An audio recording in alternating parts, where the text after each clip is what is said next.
não diferente das demais comunidades quilombolas, as comunidades enfrentam muitos problemas, sobretudo de infraestrutura, de falta de valorização.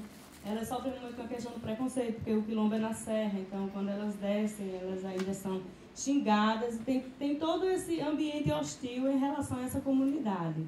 E a comunidade tem várias coisas que são valorosas, e uma delas é a ciranda. Então elas têm a ciranda. Eu sempre pergunto à mulher mais velha da comunidade: Dona Edith, a senhora aprendeu a dançar ciranda quando? Ela disse: não sei, porque minha avó já dançava.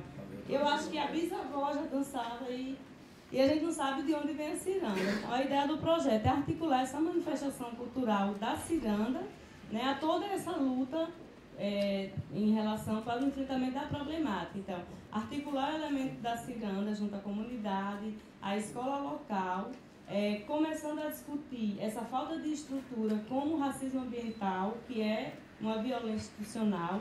Então, o projeto ele se desenvolve, no primeiro momento, todo um processo formativo sobre racismo ambiental, que é como é que ele se apresenta naquela comunidade.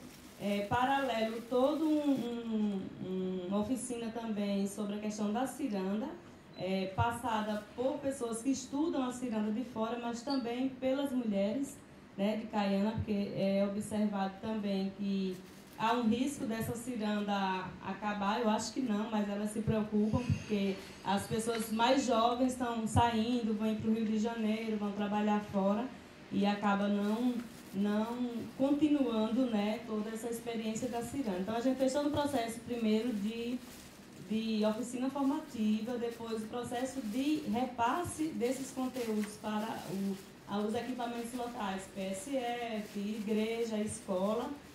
O projeto realizou seminários para a discussão, né, de toda essa questão, tudo que foi feito nas oficinas. Teve um seminário de troca de experiências e agora o projeto está na fase de fazer discussão, aprofundar os debates que foram feitos na oficina, trabalhando a questão das problemáticas, porque o próximo passo do projeto é fazer audiência pública, né, com a Câmara Municipal, com gestores das políticas públicas e tentar pautar por que Caiana não é contemplada nas políticas públicas do município, porque há tantos casos com Caiana.